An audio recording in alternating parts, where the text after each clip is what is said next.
Mbrëma dhe mirë se keni ardhur në Okult Podcast. Ky është emisioni Mendon Ndryshe nga unë Kedi Preza. Para se të fillojmë sot, desha të bëj një falënderim të shpejt për sponsorat që e bëjnë të mundur këtë emision. Në veçanti ujin Lejthiza, bashkë me këto versionet e reja të kanaçeve që kanë dalë, ju sugjeroj shumë t'i provoni se janë super. Gjithashtu desha të falenderoj kompaninë e siguracioneve Alpsig, ku mund të siguroni makinën ose shtëpinë tuaj, janë lider në treg prej shumë kohësh. Falenderoj gjithashtu Lordin Shop, që besoj e dini ku ta gjeni, mund të më gjeni në Instagram. Sot do flasim për rikthimin karmik, ose si mund ta quajmë ndryshe, cila është arsyeja pse njerëzit që janë në pushtet në këtë botë ju tregojnë indirekt ose me mënyra të ndryshme përmes filmave ose përmes këngëve sekretet ose gjërat makabre që bëjnë në background. Cila është arsyeja pse ju tregojnë? Kjo nuk mund të jetë pa arsye. Nuk mund të jeni aq, do ju thoja trush shkullur në nga shpirti, nga thellësia e shpirtit, sepse teori konspirative ishte 10 ose 15 vite më parë. Nuk mund të mohoni më që është diçka që ju është thënë subkonsciencës tuaj, ju është thënë indirekt, fakti që ekziston ishulli Epstein bashkë me makabrat që bën aty, ju ka treguar që kur keni qenë fëmijë te filmi i Pinokut, te ishulli i kënaqësisë. Cila është arsyeja që duan t'ju a thonë? Domethënë duan ta mbajnë sekret, por gjejnë një mënyrë indirekte për t'ju a thënë. Shumë nga ju e lidhni me aspekte fetare, unë do e lidhja me aspekte metafizike, për që është shpjegim fetar. Njerëzit kanë ndërtuar besime fetare rreth këtij koncepti sepse nuk dinin shpjegimin shkencor. Janë në fakt shumë të lidhura, nuk kanë ndarje mes shkencës dhe fesë që mos e besoni dhe ju. Unë do ju tregoj si e besojnë ose aspekti fetar që aplikojnë njerëzit që janë në krye të kësaj bote. Pastaj ju jeni të lirë të mendoni çfarë doni, unë thjesht do ju them perspektivën e tyre.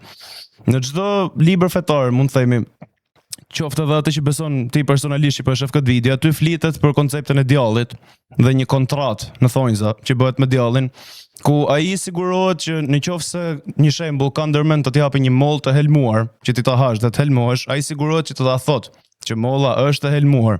Nga momenti që ai ta thot dhe ti e ha mollën, faji nuk është i tij.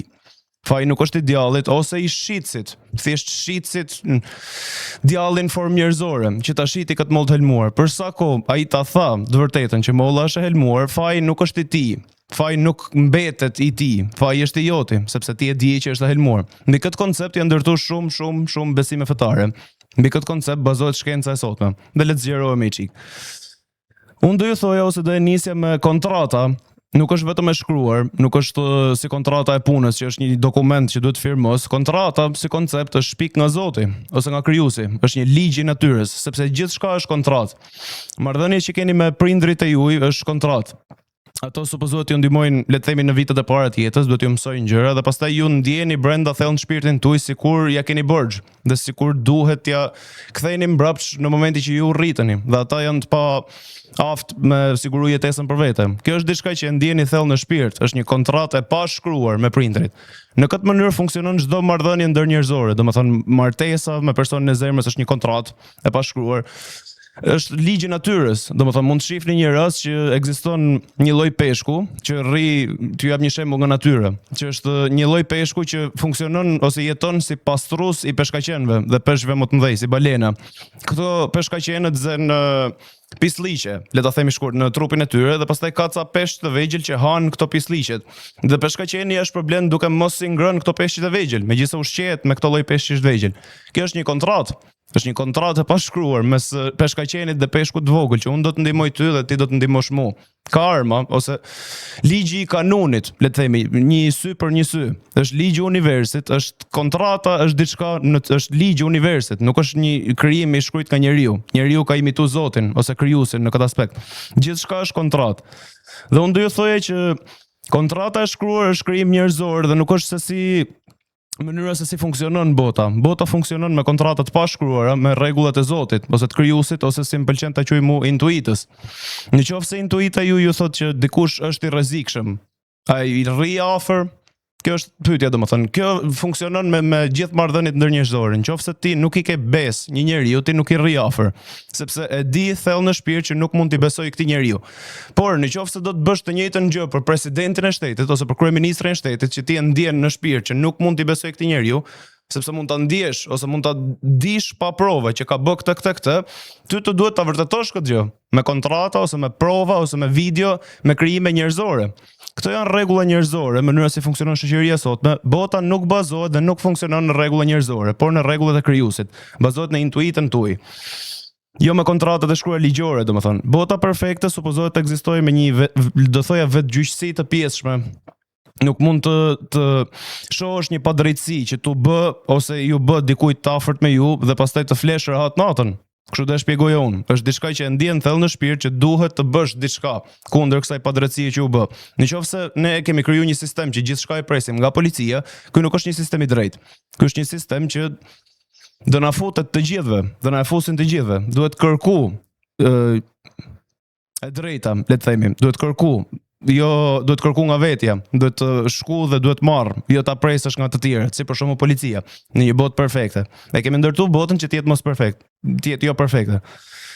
Kontrata është spirituale, është diçka që është spirituale dhe do ju jap një shembull, që është një shembull perfekt, sipas mendimit tim, e kam marrë edhe herë tjetër. Të marrim një shembull, një miliarder, një person që ka shumë të ardhura dhe gjithashtu merret me fondacione. Le të themi ndihmon fëmijët në Afrikë dhe ka ndihmuar 1 milion njerëz deri tani. Thjesht ka fondacione, nxjerr nga xhepi vet dhe ndihmon shumë njerëz. Gjithashtu ai njihet për këtë që bën.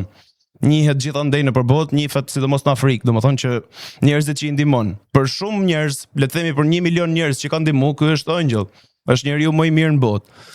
Pa pritur në internet del një video me një, le të themi, femër, që është ishte dashura e miliarderit, thjesht po marr shembull. Dhe ajo thotë që unë jam abuzuar seksualisht nga ai. Ai është një monster në dyrë të mbyllura. Gjithë bota e njeh si ëngjël, por në të vërtetë në dyrë të mbyllura, kur askush nuk po e shef, natën, në 3 të natës, ai është një monster. Pa pritur tani ndahet. Domethënë thelbi është që morali është subjektiv dhe varet kush e gjykon. Nuk ka një moral total që ky është një ëngjël ose një djall. Për dikë është ëngjël, për shumë veta mund të jetë djall në background, thjesht nuk e njohin. Thelbi është që është subjektiv dhe llogaria e këtij personi që morëm shembull deri tani është 1 milion persona e duan dhe e konsiderojnë ëngjël dhe një person i vetëm në këtë botë që e di se si ç'a monstra është në background e konsideron djall. Kështu që si mund ta quajmë total këtë njeri? 1 milion vota pro, 1 votë vetëm në botë kundër. Imagjino sikur ky personi që është kundër të ndahet dhe nga jeta tash. Më kuptoni çfarë do të them, në moral objektiv, siç mendojnë shumica e njerëzve të kësaj bote, që morali është objektiv, i vendosur nga Zoti dhe njeriu është ndar, a është njeri i mirë apo i keq, ky njeri do quhej i mirë, sepse ka 1 milion persona që mendojnë se ky është ëngjëll. Kështu që nuk është objektiv. Domethënë thelbi është që në qoftë se del kjo gjë komplet ndryshon në qoftë se futet një kontratë shtesë. Sepse pa pritur ajo mund të shkaktoj skandal. Domethënë në qoftë se ajo vajza, ajo femra ishi del dhe thotë që ky në background është një monster, karriera e tij ose jeta e tij mund të shkatërrohet. Por në qoftë se del një video tjetër më vonë, le të themi që ky shembull, prap, ky miliarderi ka një video ku ajo flet për abuzimin seksual që i ka bë ky person si një fetish, le ta quajmë, si një kënaqësi seksuale dhe prandaj ja ka bër, sepse ajo donte që ti bë hey. Tani kjo nuk është një kontratë që e kanë shkruar dhe e kanë firmuar, është thjesht një video. Por funksionon njësoj si kontratë, sepse nëse nxjerr këtë video të dytë si provë, pa pritur ky është ëngjëll prap në opinionin publik dhe karriera e tij nuk u shkatërrua. Do thoja u rrit, sepse pa pritur nuk janë më 1 milion persona pro dhe një person i vetëm që është kundër i thot gjithë tjerëve që ky është monster, kujdes. Pa pritur edhe ky personi vetëm, kjo vajza që i dilte kundër, edhe kjo me sa duket që ka pro, mase do lek. Karriera e tij pa pritur nuk u shkatërrua tani. E para një është subjektive, e dyta gjithçka është kontratë. Kontrata është rregull i natyrës dhe i krijuesit, nuk është rregull njerëzor. Kjo video funksionon si kontratë.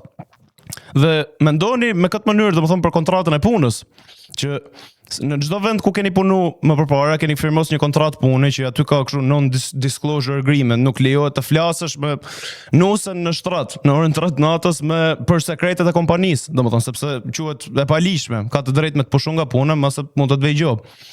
Kjo lloj kontrate nuk do ishte para syve tuaj nëse nuk do ishte interes për shefin. Kontrata e punës është një mënyrë, nëse ve firmën në çdo kontratë pune ke firmos që të futet. Domethënë me thënë me terma jo shkencor, me thënë me terma popullor. Është njësoj si një zebër të firmosi që jam dakord që të më haj Luani. Kjo kontratë nuk do ishte para syve tu, nëse shefi nuk do merrte nga ti më shumë profit se që po të jep ai ty. Domethënë ai po përfiton nga puna jote më shumë se që po të jep në shkëmbim. Rregulli i pashkruar i karmës ose i ligji i natyrës, domethënë supozohet të funksionojë, sidomos para se të shpikej leku, supozohet të jetë linear. Aq punë sa investon, aq punë merr mbrapsht. Dhe mund t'ju jap një shembull, nëse ti je një person që ke problem me këmbët dhe të duhet çash drasa. Të duhet një person që të çaj drasat, domethënë literalisht me sopat, sepse nuk ke këmbë të afta dhe nuk mund ta bësh këtë punë për vete. Nëse nuk është shpik leku akoma, si është mënyra e pagesës ndaj këtij personi? Do duhet t'i japësh ekuivalentin e energjisë së harxhuar mbrapsht. Si të thosh, mund t'i japësh 50 kg 100 kg peshk. Domethënë si formë pagese kur nuk është shpik leku, sepse ai do investoj punën, do i duhet një mënyrë pagese. Peshku na ke shku me që nuk të punojnë këmbët, a ke shku të peshkosh dhe ke gjetë një mënyrë për të marrë vlerë që ta kesh më vonë si shkëmbim peshkun. Pra është e njëjta gjë prap, edhe nëse domethënë e njëjta punë që u investu u rikthy. Kështu funksionon çdo marrëdhënie ndërnjerëzore, sidomos para se të shpikej leku. Leku ndryshon gjithçka. Edhe nëse nuk ke këmbë për ta bërë një punë që kërkon këmbë, ti mund të investosh aq energji sa duhet për të çad drasat dhe për të ndërtuar një shtëpi që duhet ta ndërtosh, e bën dikush tjetër për ty dhe ti bën një punë tjetër për t'ia shpërblyer këtij personit. Aq punë sa fut, aq punë merr. Aq punë sa merr, aq punë fut. Ky është ligji i universit ose kontrata ndërnjerëzore natyrale e pashkruar. Shpikja e lekut shkakton një flip shoqëror, ndryshon morali i njerëzve, ndryshon gjithçka si funksionon shoqëria, sepse nuk e di a keni vure, po leku është i përmendur në besimin fetar që besoni ju, megjithëse është krijim njerëzor, që i bie që dikush pas ka mësuar Zotin me llogari të thjeshtë, por që nuk është ky thelbi. Thelbi është që shumica nga ju mendoni prej besimit fetar tuaj që leku nuk është gabim, është thjesht interesi gabim. Dhe harroni të mendoni që leku vetë është i barabartë me fjalën interes. Dhe interesi është djalli me fjalë tjera. Duke u dhënë lekun si diçka si një emrus të përbashkët, si funksionon shoqëria, papritur ju kanë krijuar një zot nga hiçi, është një zot material. Është një pjesë e Zotit që mund nëse është një pjesë dhe jo Zoti total, duhet ta quajmë djalli dhe nuk ka asnjë mënyrë tjetër më të mirë për ta quajtur. Interesi ose leku vetë është djalli në formë ose Zoti në formë fizike i barabartë me djallin. Sepse nëse ju besoni në Zot, fjala besim vetë është anasjellta e fjalës di. Nëse ti e di diçka, nuk ke nevojë ta besosh atë gjën. Kështu që duke thënë që unë besoj në Zotin që besoni ju, ju e keni mohu Zotin. Mendojeni pak për një moment, sepse nëse do e dije, do thojë e di dhe jo besoj. Fjala besoj do të thonë që unë nuk e di a është e vërtetë apo jo, thjesht po e besoj. Në vend të kësaj ju kanë dhënë një besim fetar tjetër që quhet leku, ju kanë vënë diçka fizike në dorë që quhet leku dhe këtë nuk ke nevojë ta besosh. Kjo është diçka që e di. Ti e di që në fund të muajit mund mos të dalin lekët. Është një problem tani. Nuk është një problem që duhet ta besosh sikur e ke, është një problem që e ke. Kështu që ju kanë dhënë diçka tjetër ku më fokusu mendjen tuaj, është një mënyrë për t'ju vjedh energjinë mendore dhe për t'ju limituar në një kuti të vogël ose për t'ju limituar mundësinë e manifestimit që mund bëni. Është një zot i ri, zot fizik, zot digital. Shumë nga ju mendoni se leku nuk është e gabuar, sepse përmendet nga libri fetar që besoni, por interesi, siç u thash, është e gabuar. Dhe harroni që nëse mbledhni ndonjëherë lek mjaftueshëm, qoftë për të blejë një makinë ose një shtëpi, ju keni marr ato muaj që po mbledhni lek për shtëpi, ju keni marr më shumë vlerë buke për të ngrënë se ç'kishit nevojë. Ke bën 1000 euro kur të duheshin 500 euro për të ngrënë këtë muaj. 500 euro shi tjetër është interes. Cili nga ju ka një biznes dhe merr një produkt 5 euro dhe shet 5 euro pa interes. Nëse e shet 6 euro ka interes. Nëse ke blej një shtëpi ndonjëherë, nëse ke blej një kafe ndonjëherë, ke konsumu interesin që kishe. Nuk mund ta ndash lekun nga interesi. E keni komplet perceptim gabuar këtë gjë. Interesi është mënyrë për t'ia futur të tjetrit. Kështu që le të kthehemi edhe një herë te kontrata e punës tani. Shpikja e lekut i bëni kontratat jo lineare. Lineare do të thonë, siç folëm, ligji i universit, aq punë sa investon, aq punë merr në shkëmbim. Leku ndryshon gjithçka.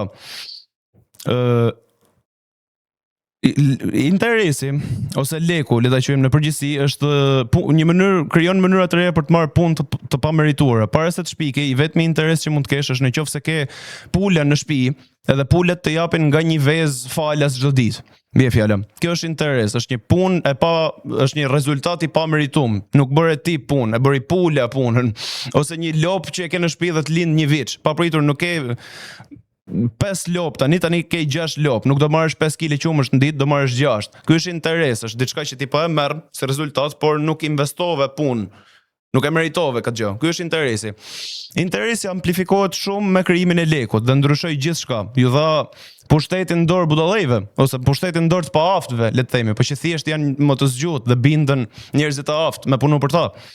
Ishte lineare, tani nuk është më lineare. Interesi është në kundërshtim me ligjin e karmës. Sepse ligji i karmës tregon që aq punë sa duhet investuar, aq punë merr mbrapsht.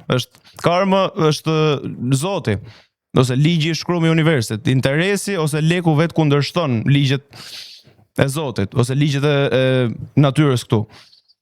Në botën e lekut jemi në botën e djallit, domethënë me këtë llogari, dhe për të kthyer te kontrata e punës, që është një mënyrë fizike kontrate. Kontrata e punës është një ti ke pranuar me të bë keq.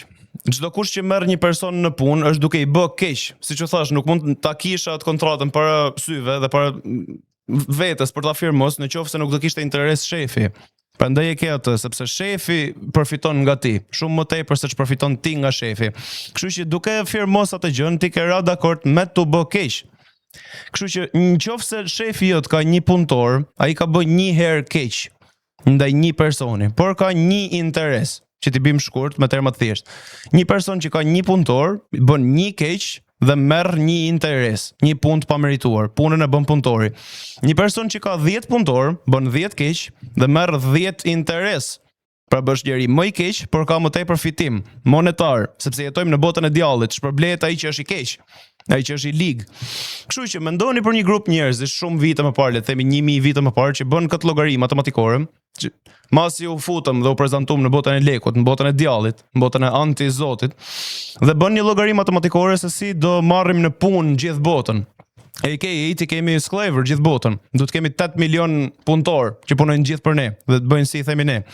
Ai bie me llogari që duhet të jesh njeriu më i lig në këtë botë. Nëse do këtë kontroll, duhet të jesh njeriu më i lig në këtë botë, sepse ndryshe nuk e meriton, sapo e llogaritëm. Një keq baraz një rezultat, 10 keq baraz 10 rezultate. Nëse do 8 miliard rezultate, do të skllavërosh gjithë botën, duhet të jesh njeriu më i lig në këtë botë, bilet mos lejosh që të ekzistojë një person më i lig se ti. Është thjesht një llogari matematikore. Është e njëjta gjë që shifni shumë vite më parë, dhe do ju jap një shembull që e kam marrë edhe herë tjetër, që është perandori Agamemnon nga mitologjia greke, domethënë nga Iliada. Perandori Agamemnon para se të fillonte lufta, sakrifikoi fëmijën e vet, vajzën e vet, dhe pastaj ashtu e pasoi nga gruaja e vet, si hakmarrje, mos gabofsha. Kjo është diçka që është gjykojnë si besim fetar. Ky është besimi fetar që besonin grekët, ja dha, le të themi, Molokut fëmijën me qëllim që të ketë fat, të fitojë luftën. Kjo nuk është besim fetar, është thjesht llogari matematikore metafizike si funksionon bota jonë dhe sidomos shpirti njerëzor. Kjo është një mënyrë për të bërë lig. Mendoni do të diçka më të keqe që mund bësh se sa të sakrifikosh vetë fëmijën tënd? Ka gjë më të keqe? Ka gjë më të lig që mund bëj një person? Shumë bukur. Nëse ai person e bëri këtë gjë, unë do argumentoj që ai fiton luftën pastaj. Sepse më thoni, a do ketë mëshirë për armikun? A do ketë mëshirë për vetë ushtarët e vet? Ai do fitoj luftën patjetër, sepse nuk ka mëshirë. Nuk I intereson a humb 99% ushtrisë vet. Ai ka sakrifikuar fëmijën e vet.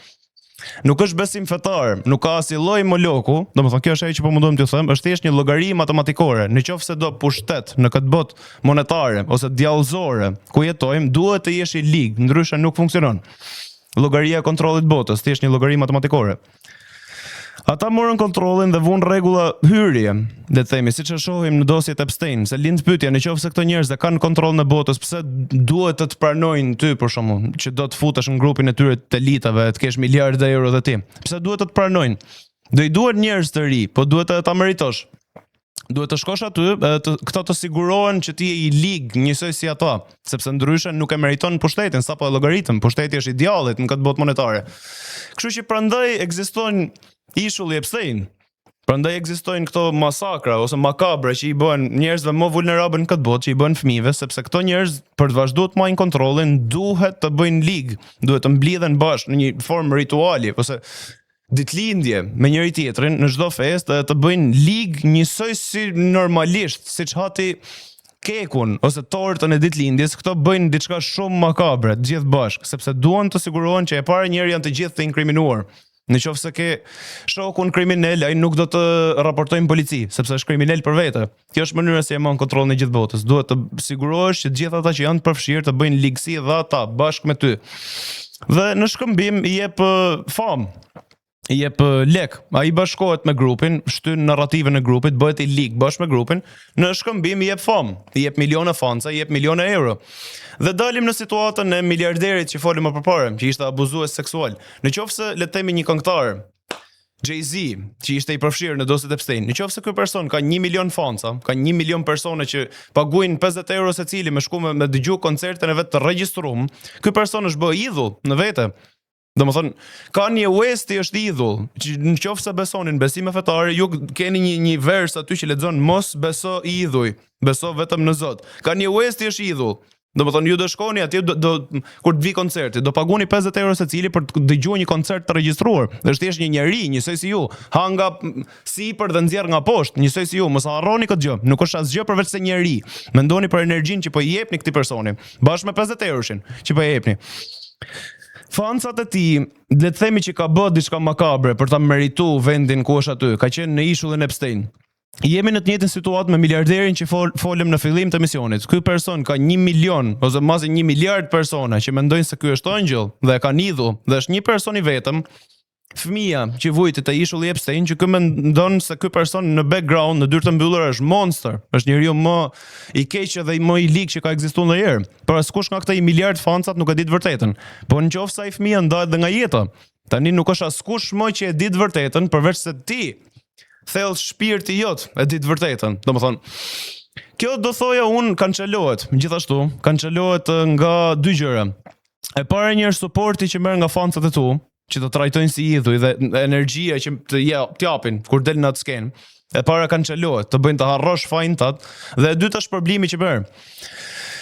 Morali im dhe i jote që po e shef këtë video tani, jam i sigurt që nëse nuk je njeri i lig, super i lig, morali juaj funksionon që dikujt i bëj mirë dhe do marr mirë në shkëmbim. Nëse i bëj keq, do marr keq në shkëmbim. Kjo është ligji i shkruar i natyrës, ligji i karmës. Morali i këtyre njerëzve funksionon ndryshe, ose bëhet flip dhe bëhet komplet në mënyrë të anasjellt. Në momentin që këto bëjnë diçka makabre dhe Jeffrey Epstein ish problem me 1 miliard euro dhe 1 miliard fanca, këto me sa duket, domethënë zbulojnë që bota ime me sa duket mund të funksionojë që unë bëj një keq dhe marr mirë në shkëmbim. Është anasjellta e moralit që keni ju, që po e dëgjoni këtë video dhe unë. Është anasjellta. Këto njerëz mësohen me faktin që unë kur të bëj keq do marr shpërblim në shkëmbim dhe fancat e mi do mduan gjithmonë më tepër, sa më tepër keq që bëj, aq më tepër shpërblim do marr nga Jeffrey dhe nga fancat. Kështu që morali i tyre bëhet flip. Nëse njeriu është shumë i korruptueshëm, njeriu është shumë i gabueshëm, vetëm Zoti është i pagabueshëm, domethënë. Morali i tyre bëhet flip. Herën e parë do thoja që shkon te ishull dhe bën këto gjërat makabre, është e vështirë. Jam i sigurt që nuk flet dot natën, po pastaj merr shpërblimet, sheh që nuk ka pasoja. Që vetëm mirë të vjen mbrapsh nga këto lloj njerëzish, nga njerëzit që kontrollojnë botën, sa më tepër keq që bën, kështu që ju garantoj që hera e dytë është shumë më e thjeshtë se hera e parë. Kështu që ti bësh njësoj si ata, njeriu është shumë i korruptueshëm dhe i mashtrueshëm me gjëra monetare, me gjëra djallëzore. Kështu që kjo është mënyra se si e marrin kontrollin, sepse janë njerëzit më të ligë në këtë botë dhe sigurohen që të vazhdojnë të jenë njerëzit më të ligë këtë botë, duhet të bëjmë gjërat më të liga. Kjo është arsye pse e kanë kontrollin. Dhe tani të kalojmë që çfarë fitojnë ose cila është arsyeja pse na e tregojnë përmes filmave. E para njëherë kjo është një mënyrë për të pastruar karmën e tyre. Ta kanë fut në mendjen tënde të vërtetën, edhe pse nuk është e shkruar. Domethënë siç e thash, nuk funksionon me rregulla të shkruara bota. Rregullat e shkruara i ka shkruajtur njeriu, me stilolaps prodhuar nga njeriu. Nëse intuita jote të thotë që Jay-Z e ka bërë me vërtet atë që thot të kënga, ose Jay-Z ose ndonjë politikan, domethënë, nëse një politikan ju thot aty që unë qoftë edhe me shaka, domethënë siç e pat kohët e fundit, nëse del aty dhe thot me shaka që unë pika fëmijë, Ai me shaka e tha, gjithë ha ha ha than Rocu, po teknikisht e tha. Kush është ai që i gjykon, a e tha me shaka apo jo?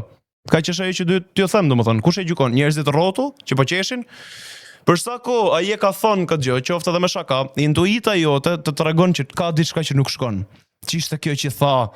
Pse e tha këtë gjë? Ç'ishte kjo shaka që bëni? Intuita jote të thotë që ka diçka që nuk shkon. Një pjesë e jotja e di që ky masa e ka bërë me vërtet atë gjë.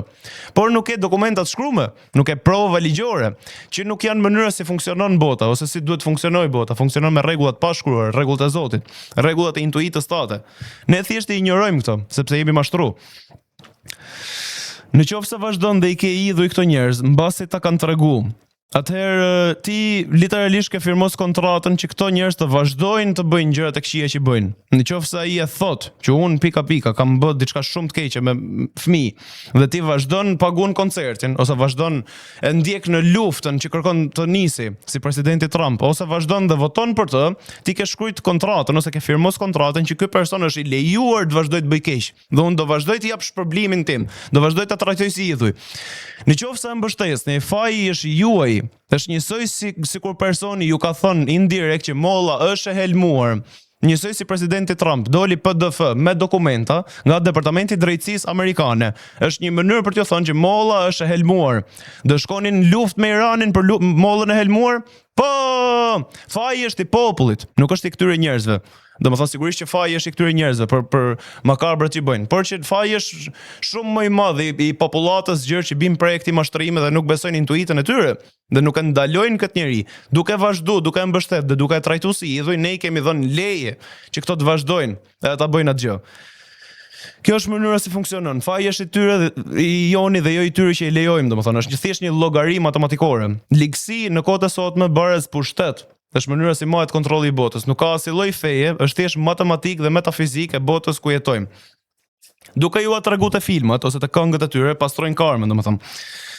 Intuita jonë e popullit gjerë është ulur nga fakti, thjesht nga fakti që kemi telefon dhe Instagram dhe TikTok përpara, domethënë është ul niveli i intuitës dhe aftësia me mendu dhe me gjetë përgjigjen vet. E kërkojmë në Google, në vend që ta kërkojmë në trurin ton dhe në marrëdhënie ndërnjerëzore. Por intuita jonë duhet të jetë më e lartë me e kuptu, pasi gjithçka varet nga perspektiva. Dhe do ju jap një shembull që mund ta aplikoni shumë mirë te libri fetar që besoni. Në qoftë se keni pa filmin e Peter Panit, është një film vizatimor që e keni pa kur keni qenë fëmijë. Dhe ju kanë treguar aty që është një ishull që quhet Ishulli Kurkun, ku është një person që merr fëmijë, është një person që nuk rritet, është një i rritur në trupin e një fëmije, që është Peter Pani, që shkon në fluturim dhe merr fëmijë dhe i çon te ishulli. Dhe ju e shihni këtë film dhe ju mendoni se Peter Pani është i miri, që i çon fëmijët te ishulli. Por siç folëm më përpara, te filmi i Pinokut, aty është një ishull që quhet Ishulli i Kënaqësisë, Pleasure Island, që ju kanë treguar, kupton? Ju kanë treguar çështjen e Epsteinit. Aty tregohet një ishull që quhet Ishulli i Kënaqësisë, ku çohen fëmijët dhe në thonjza nuk kthehen mos si fëmijë. Nuk kthehen mos si çuna, kthehen si gomer. Ju mendoni se ai që i çon te ishulli te filmi i Pinokut është i keqi, por ai që i çon te ishulli fëmijët te filmi i Peter Panit është i miri. Kjo tregon që intuita jon është ulur shumë dhe ne nuk e kuptojmë mesazhet subliminale që po mundohet me na thon personi. Ne thjesht ecim me narrativën që na tha personi. Dhe shumica e njerëzve nuk mendojnë se ka mesazhe subliminale fare. Është thjesht rastësi që përmendet çuarja e fëmijëve te ishulli në një film vizatimor dhe 20-25 vite më vonë del si e vërtet, me njerëzit më të rëndësishëm kësaj bote. Qoftë mendoni se është rastësi, ju nuk keni intuit, ju nuk keni aftësi me mbrojt veten tuaj, nëse do ju duhet me mbrojt veten tuaj një ditë përmes gjuarsisë, jo thjesht përmes muskujve. Kjo nuk është rastësi, domethënë është një e para njëri jam i sigurt që u mblodhen i tuf çifuta edhe paguan 1 miliard euro për të bërë një film që ju ta shihni falas te Filma 24. Kjo është sado që sharaket duket, kjo është ajo që besoni ju. Unë them nuk është rastësi. Unë them kjo po mundohet ju tregoj diçka që mund ta aplikoni siç u thash edhe te libret fetar që besoni. Ju jeni njerëzit pa intuit, janë thjesht me protagonistin e filmit. Ti je me Walter White-in, edhe pse e di që ai është villën i filmit. Ai është ai që i prish jetën gjithë tjerëve, por është protagonisti i filmit, kështu që ti me të je. Njësoj si që je me Peter Panin, megjithëse ai është ai që po çon fëmijët te ishulli, sepse historinë ta kanë treguar përmes nga perspektiva e protagonistit. Kështu që libri fetar që ju besoni mund fare mirë të jetë shkruajtur nga djalli, duke pretenduar që është Zoti, siç shkruan vet libri se është mjeshtri i mashtrimit dhe mund ta ketë bërë këtë mashtrim, është mjeshtri i mashtrimit. Mashtrimi më i madh që ka bërë është i bindi njerëzit që nuk ekziston. Kështu që libri vetë ka pastru, ai që ka shkruar, ka pastru karmën e tyre, duke u thënë shqeta, që është mjeshtri i mashtrimit dhe nuk duhet besoni idhuj, por të jep një idhull që e quhen Zoti, me e besu, dhe ju nuk mund ta vërtetoni a është me vërtet Zoti apo është djalli, sepse ju jeni thjesht me protagonistin, ju jeni me atë nga shkruhet perspektiva e librit. Kjo është ajo që po mundohet t'ju thot, domethënë, ju thjesht besoni që protagonisti është i miri. Dhe unë do ju jap një shembull, nëse keni pa filmin Avengers, po flasim se si ju atragojnë ose pse ju atragojnë të vërteta përmes filmave. Po mundohet t'ju thot diçka në background gjithmonë. Nuk harxhuan 1 miliard euro me bë filmin kot. Nëse keni pa Avengers, aty është një villain, një i keq që quhet Thanosi. Dhe ai ka një plan, ty ja kujtoj domethënë, ka një plan që të mbledhë ato gurët dhe të bëjë një kështu snap, domethënë kërcasi gishta dhe të zhdukej gjysmën e popullatës universit me qëllimin që gjysma tjetër të ketë ushqim mjaftueshëm, sepse ka mungesë ushqimi gjithandej nëpër univers. Kështu që ky ka një plan shumë të thjeshtë. Hajt zhdukim gjysmën. Do ma vjen fajin mu. Fuck it, le të shkoj unë në ferr. Le të ma vjen gjithë fajin mu, unë do vdes një ditë. Por që gjithë ato që mbeten, gjysma që mbetet, papritur do kenë bollek ushqimi tani. Ky është plani i tij. Plan shumë i thjeshtë, shumë brutal, por shumë i thjeshtë. Ju e keni pa filmin nga perspektiva atyre që i dalin kundër, nga Avengers, nga hakmarrësit që i dalin kundër. Kështu që ju mendoni se ai është i keqi. Por nëse i përkisni një besim fetar, ju qoftë krishter, qoftë musliman, ju duhet lexoni dhe duhet besoni gjithashtu Torën, Testamentin e Vjetër. Zoti i Testamentit Vjetër, Zoti, është ai që mbyti botën. Është ai që mbyti botën dhe shpëtoi vetëm Noan bashkë me një çift nga çdo kafshë, domethënë. Zoti i Testamentit Vjetër është ai që vrau të gjithë njerëzit. Dhe i zhduku të gjithë njerëzit, por ju e besoni atë, e besoni si të mirë, sepse nga ajo perspektivë po ju lexohet libri, edhe po ju thuhet filmi, por besoni që Thanosi është i keq. Megjithëse Zoti i Testamentit Vjetër është më keq se Thanosi. Ky donte të shkatërronte gjysmën. Zoti i Testamentit Vjetër shkatroi gjithçka. Kjo ju tregon se sa shumë rëndësi ka perspektiva. Perspektiva e atij që nga po e lexon librin ose nga po e dëgjon historinë ose nga po e shef filmin, perspektiva të gënjen. Nga perspektiva e Donald Trumpit, Jeffrey Epstein ka qenë super njeri i mirë, po të gjithë e dim që nuk është e vërtetë apo jo. Kështu që varet nga perspektiva, duhet jetë intuita juaj shumë më lartësuar, me kuptuar që masa perspektiva e personit mund të jetë gabim. Është njësoj si të shohësh gabimet të vetja, është njësoj si të shohësh gabimet që bën ti. Jemi shumë të aftë shohim gabimet e të tjerëve, por nuk shohim gabimet që i bëjmë të tjerëve. Kjo është e njëjta gjë, është një mungesë intuite që e ka popullata e gjerë e njerëzve dhe nuk i shohin këto mesazhe subliminale që po i thuajnë gjatë gjithë kohës. Këtë e bëjnë me ju thonë të vërtetën në mënyrë indirekte dhe kështu pastrojnë karmën e tyre. Ju a thonë sekretet, sepse nuk kanë pse ju a thonë me dokumentat shkruame, me prova ligjore dhe kushtetuese, sepse nuk janë këto rregullat e universit, këto janë rregulla të shpikura nga njeriu. Këto janë mashtrime që i kanë shpikur shumë kohë më parë për të mashtruar gjithë njerëzimin. Ju mashtrojnë duke ja treguar historinë nga perspektiva e të keqe dhe ju e hani. Domethënë njësoj si lufta e dytë botërore, që e keni vurë që si ka mundësi që është gjithë luftrat e kësaj bote janë fituar nga njerëzit e mirë. Nga ana e mirë. Çdo luftë ka një anë të mirë, ka një anë të keqe. Domethënë, gjitha luftrat janë fituar nga ana e mirë. Zoti pas ka qenë me ne gjatë gjithë kohës. Jam i sigurt që nuk ka fituar nga i herë i keqi dhe pastaj fshiu gjithë historinë e kaluar dhe shkruajti gjithë historinë sipas perspektivës vet. Dhe ju mendoni se i keqi është i miri tani. Kjo është ajo që ka ndodhur në luftën e dytë botërore, kjo është ajo që ka ndodhur në luftën e parë botërore dhe në çdo luftë më përparshme. Nëse thjesht e lexoni historinë ashtu siç shkruhet, ti nuk e lexu të vërtetën, ke lexu perspektivën e atij që fitoi luftën. Nuk është e gjitha vërteta, duhet keni intuit më të lartë me i kuptu ç'a nuk është shkruar aty, ç'a nuk po të thuhet, ç'a është qëllimi i vërtetë i atij që e shkruajti.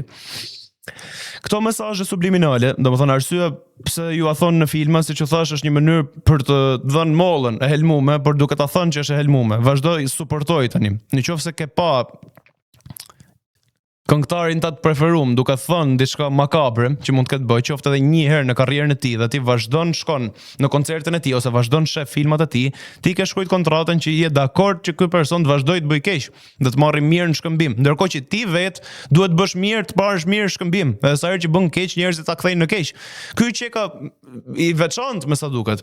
Çka ka të veçantë Kanye Westi? Çka ka të veçantë çdo këngëtar ose unë ose të gjithë njerëzit? Çka kanë të veçantë? Jemi thjesht njerëz.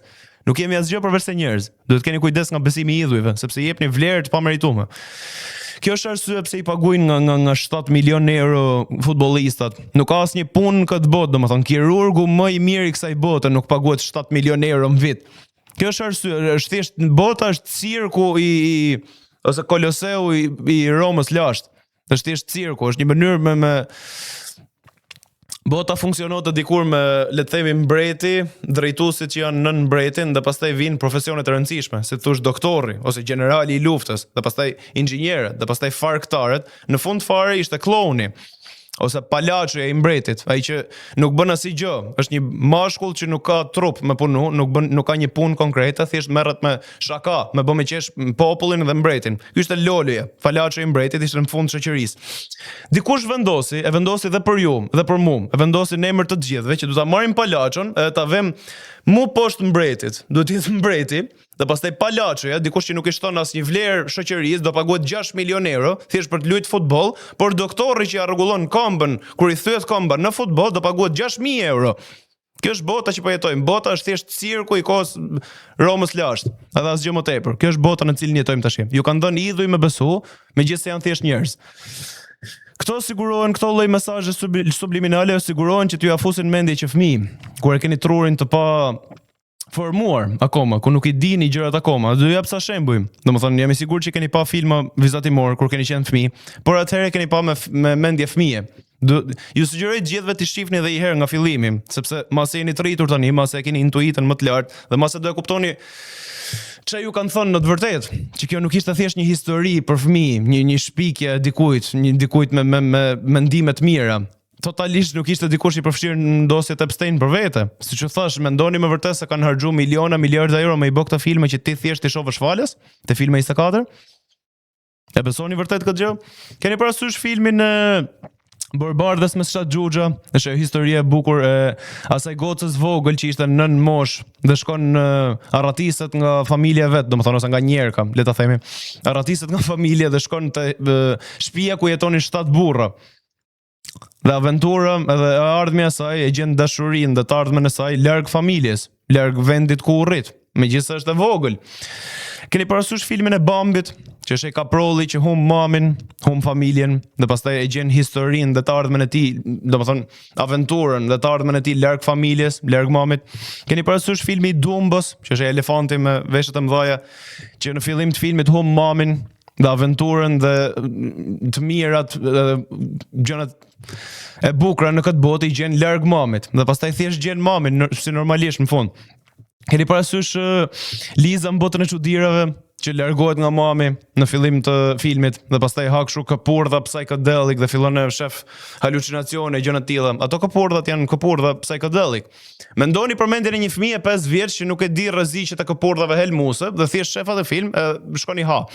Kaq do t'ju them domethënë fëmia është i pa adaptueshëm, nuk ja kanë thënë kot këto histori që largohu nga mami. Unë them këto filma në background-i dirigjon Jeffrey Epstein, personalisht, mas e një person si ai, mas një person mbi të Disney, më thonjë sa. Kupton?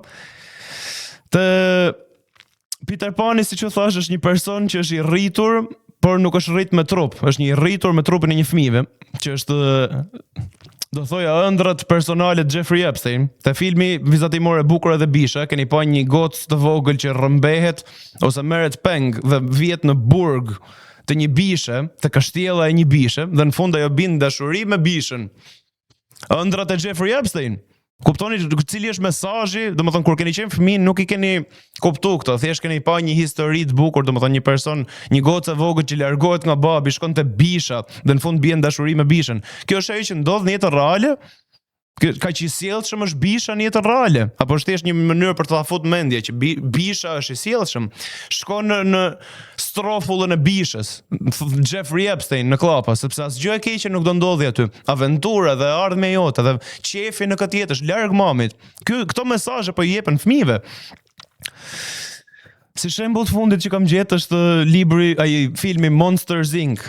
domethënë që nuk besoj se duhet flasim shumë për të, është një aty përmendet adrenokromi, aty ke përbindshë që hyn përmes portaleve të dhoma e fëmijës, edhe marrin si valutë që e kishin përbindshët frikën e fëmijës. Domethënë portali ishte dollapi te fëmia ose dera, domethënë kishin këto dyrë që funksionojnë si portal. Ky është një film shumë i bukur që ja kanë treguar që të vegjël. Portali është kjo. Në kohën e sotme, portali është ekrani, portali është televizori, nga ku i shef këto filma, është një portal nga ku të hyn përbindshi në dhomën e fëmijës, me 100 palthonjza. Dhe këto njerëz ushqeshin me frikën e fëmijëve, ose me adrenokrom, le të themi, është nuk duhet të flasim as shumë për të, jam i sigurt që keni pa për Monsters Inc. Thelbi është që a mendoni se janë rastësi këto gjëra? A mendoni me vërtet se u mblodhen hodhen 1 milion euro që ti ta shohësh këtë film edhe të kënaqesh? Njëjtit njerëz që bëjnë gjërat më makabre në këtë botë. Kjo është arsye pse ju a tregojnë. Ju a tregojnë sepse kanë një plan për të korruptu mendjen e fëmijëve të juaj, ose mendjen e gjithë botës, po që kur janë fëmijë, kur e kanë mendjen të pa korruptuar akoma. Kjo është një plan, domethënë, ju kanë programuar si deshën vet për të qenë skleber. Bota nuk funksionon me rregullat e PDF-ve që e kontrollojnë. Bota funksionon me rregullat e Zotit. Këto mesazhe nuk janë kot, janë një mënyrë për të treguar të vërtetën indirekt, dhe siç e thash, nëse nuk bëjmë asgjë, nëse vazhdojmë të kemi intuitën më të ulët se një majmun për të mos e kuptuar të vërtetën pas këtyre mesazheve, do vazhdojmë të vojmë përgjithmonë. Ne të gjithë i kemi dhënë leje në çdo skandal politik që shihni, qoftë edhe jo makabër, jo si dosjet Epstein, nëse shihni thjesht një vjedhje, një vjedhje qeveritare, domethënë një apartament të vetëm që presidenti ose kryeministri i shtetit e ka marrë në pronësi në mënyrë të paligjshme. Nëse del si skandal dhe ne nuk bëjmë asgjë, ju e keni lënë ndodhi. Ju keni lënë që ky person të marrë merit të pamerituar. Kur ti po punon si gomari, le të themi, me terma popullor, ti punon shumë për ta merituar të shtëpi që shumica e njerëzve në kohën e sotme jam i sigurt që as nuk e mendojnë fare se nuk do e marrin dot kurrë. Pa pritur ky person që ka idhull, që ka më i veçantë se njerëzit e tjerë. Ju thjesht e keni lënë të ndodhi këtë gjë. Nëse nuk ndodh një ndëshkim, dhe jo ndëshkim si e parashikon ligji, një ndëshkim si e duan njerëzit, një mënyrë ndëshkimi siç ju a thot intuita shumë njerëzve bashkë që vendosin të ketë ndëshkim. Atëherë ky person do vazhdoj të marrë, sepse logjika e këtij personi ose morali i këtij personi funksionon mbrapsht. Funksionon në mënyrë kabaliste, që unë do bëj keq dhe do marr mirë në shkëmbim. Ne të gjithë duhet bëjmë mirë për të marrë mirë, dhe me sa duket kemi vendosur gjithë kolektivisht që ta lejmë këtë personi, ky që ka i veçantë, ky që ka mbreti jon, Zoti jon, hajde ja japim gjithë lekët këtij. Kjo aplikohet në çdo gjë, në çdo skandal politikan, në çdo gjë, me mënyrën si e kontrollojmë botën. Kjo është thjesht një llogari matematikore, domethënë. Kjo është thelbi, që dikur u mblodhen dhe e bën këtë llogari, do i japim gjithëve një nga një Zot të ri, Zot përmes lekut, Zot fizik dhe jo Zot real, do i japim diçka konkrete në dorë dhe do i themi që gjithë shoqëria bazohet te kjo. Çdo gjë tjetër që do dhe i lutesh dhe i bindesh, qoftë dhe vetë Zoti, vetë Perëndia, është diçka që duhet ta besosh, dhe ti nuk e di kurrë deri në 100%, por ç'a di deri në 100% është fakti që duhen lek, që mund të mos dalin lekët në fund muajit. Është një mënyrë për të vjedh në mënyrë kolektive gjithë aftësinë manifestuese të gjithë popullit gjerë të botës. Domethënë, me sa duket gjithë bota zihemi për çdo gjë. Nuk ka një luftë, domethënë nuk ka një shtet që nuk është në luftë ndonjëherë. Ne zihemi për çdo gjë, zihemi për arsye fetare, monetare, naftë, kulturë, kush e kishte gjuhën më të vjetër, por kemi ra të gjithë dakord që leku është mënyra e duhur për të vazhduar për të jetuar në këtë botë. Ju duket pak çudi, kemi vendosur gjithë bashkë e mos prekim Antarktidën, por kjo është histori në vete. Nuk ju bën klik pak në mendje si është e mundur kjo gjë. Kjo është thjesht një mashtrim. Ju kanë dhënë një zot fizik në cilin nuk keni nevojë të besoni, por e dini. Kështu që është një fuqi manifestimi shumë më e fortë, nëse ti e di diçka, nuk e beson diçka, dhe kjo është një mënyrë manifestimi kolektiv, sepse gjithë bota ka rënë dakord që kjo që ka mënyrë e duhur. Megjithëse në thellë në shpirt e dim që askush nuk është dakord me faktin që duhet të funksionojë bota kështu, duhet të shpërblehen njerëzit që bëjnë ligë. Kjo është bota e djallit. Ne jemi në periudhën antikrishtit. Ju mund ta quani çfarë doni. Unë po ju them aspektin kabalist, aspektin se si e besojnë fen ose besimin fetar në thonjza, sepse nuk është fe, është thjesht metafizik, mënyra si funksionon natyra njerëzore dhe rikthimi karmik. Këto njerëz bëjnë gjërat më të liga në këtë botë, marrin shpërblim dhe ju a thonë çka kanë bërë dhe ju vazhdoni i lini të ndodhin. Kjo është mënyra se si merr kontrollin e gjithë botës, është një mënyrë matematikore, është thjesht një llogari e bën me shumë kohë më parë, Kushdo që do të bëhet pjesë, duhet bëhet pjesë e kësaj llogarie, do të bëj lig bashkë me ta. Nuk ka asnjë lidhje me djallin. Djalli ekziston si formë fizike, quhet njeriu, dhe quhet leku, dhe quhet sistemi në cilin jetojmë sot kësaj dite. Kjo është mënyra si e merr kontrollin e gjithë botës, dhe do ju jap edhe një diçka të fundit, sa për ta mendu, edhe shihemi herën tjetër. Nuk e di se nuk duhet t'ju ofendoj. Domethënë, sipas mendimit tim është më mirë të besojmë librat fetar, qoftë edhe gabim në qofshin, si Bibla e Kurani, sepse e bëjnë në fund të ditës shoqërinë më të mirë. Njerëzit qoftë edhe në qoftë se nuk ekziston ferri. Është diçka, një mashtrim, një prallë e bukur që ja kanë thënë njerëzve dhe kjo shkakton që të sillen më mirë me njëri tjetrin. Shoqëria bëhet më e mirë. Në qoftë se shkon në një ishull ku jetojnë masakrus dhe le të themi njerëz që han njerëz të tjerë, kanibal, dhe ata kanë një besim fetar që nuk i lejon, Zoti i tyre nuk i lejon të ta bëjnë këtë gjë, ti sapo u shpëtove, ti shkon në atë ishull, këto kishin ndërmend me të gatu, por Zoti i tyre që nuk ekziston, që e besojnë ata, nuk i ka leju ta bëjnë këtë gjë, kështu që pa pritur sapo u shpëtove nga një Zot që nuk ekziston fare. Kjo është një prallë e bukur. Për të paktën na bën botën më të mirë, na bën të sillemi më mirë me njëri tjetrin, na bën të ecim përpara si shoqëri kolektivisht, dhe jo thjesht të zihemi dhe të ham njëri tjetrin, ti ngulim thojt njëri tjetrit në fyt, sa herë që bëhet fjala për 500 lekë fitim më tepër.